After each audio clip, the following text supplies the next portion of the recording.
Nagkamumho na gud tumayo si Tito Soto pero gubati gyapon siya. Hala og kanang nahimo siya katawanan ngadto sa Senado. Nahimo siya katawanan ni Marcolita. Kay sa katong giingon niya nga kung ikaw ay tumatakbo ng matulin, kung matitinik ay malalim. Kana istorya hagod mga par, dili man ta na angay nga iyang istorya ngadto sa mga senador nga kauban niya. Dili na angay para dito unta sa Senado. Katong istorya hagod para unta ato angay nga istorya niya ngadto sa mga congressmen ato sa lower house. No, ginoon siya katawanan ngadto sa Senado kay dili man tato para dito sa Senado tong istoryaha. Adto unta to isulti niya ngadto sa lower house. O nagitubag ginoon siya ni Marcolita nga kapag ako ay tumatakbo sa kalsada, ako ay nakasapatos upang hindi ako matitinik. So mayong adlaw kanatong tanan ug welcome back sa atong channel. Ug daghan kayong salamat mga par sa inyong pagsuporta. Ug sa ako ang mga viewers nga wala pa naka-subscribe, palihog ko og subscribe mga par kay para ma-update mo sa atong i-upload nga mga video reaction. So karon mga par, atong balikan ang nahitabo ngadto sa pagboting sa mga senador ngadto nga sa pagbasura sa impeachment ni Sara. Semana na ang niagi mga par ug hangtod karon saba gyapon kayo ang mga congressmen kay gusto nila nga ipadayon gyud ang trial ni Sara. Kay gusto nila nga mulabaw pa sila sa Supreme Court mga par.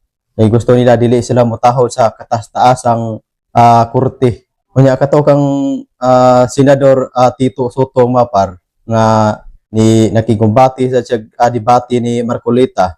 Pero at least nga nang balag dili abogado si Tito Soto, ni kumbati gid siya ni Marcolita. Bahala og nagkamumho na mayo si Tito Soto pero sukol gyapon siya ni Marcolita og nang debate. Nagkamumho na gud tumayo si Tito Soto pero kumbati gyapon siya. Bahala og kanang nahimo siya katawanan ngadto sa Senado. Nahimo siya katawanan ni Marcolita. Kay sa katong giingon niya nga kung ikaw ay tumatakbo ng matulin, kung matitinik ay malalim. Kana istorya hagod mga par, dili man ta na angay nga iyang istorya ngadto sa mga senador nga kauban niya. Dili na angay para dito unta sa Senado. Katong istorya hagod para unta ato angay nga istorya niya ngadto sa mga congressmen ato sa lower house. Kay sa pagistoryahon pa sa mga karaang tao gud nga katong giingon niya nga kung ikaw ay tumatakbo ng matulin, kung matitinik ay malalim.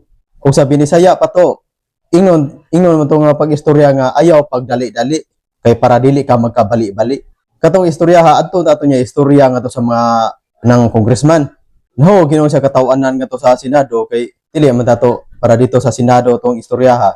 Adto to isulti niya nga to sa lower house. Kay tungo sa pagdali-dali sa mga congressmen, di nagkabali-bali hinoon ang congressmen hinoon. O nagitubag hinoon siya ni Marcolita nga kapag ako ay tumatakbo sa kalsada, ako ay nakasapatos upang hindi ako matitinik. Mo na itubag ni Marcolita mga par. Bisan og supalpal na mayo si Tito Soto ni Marcolita, hala, kumbati gyapon mayo si Tito Soto. Pero at least man na nga nang pakita sa ruglabok si Tito Soto sad. Bisan ang iyang gika-debate lawyer nga practicing unya si Tito Soto, dili ko ni nang abogado si Tito Soto. Pero okay man sa to yang mga statement mga par, pero lupigon gyud siya ng debate sa abogado kay siyempre abogado gud. Unya practicing lawyer pa. So katong istorya hagod para adto niya isulti ngadto sa mga congressmen ato nga to sa lower house ngano nga gidali-dali ninyo mayo di nagkabali-bali hinuon mo.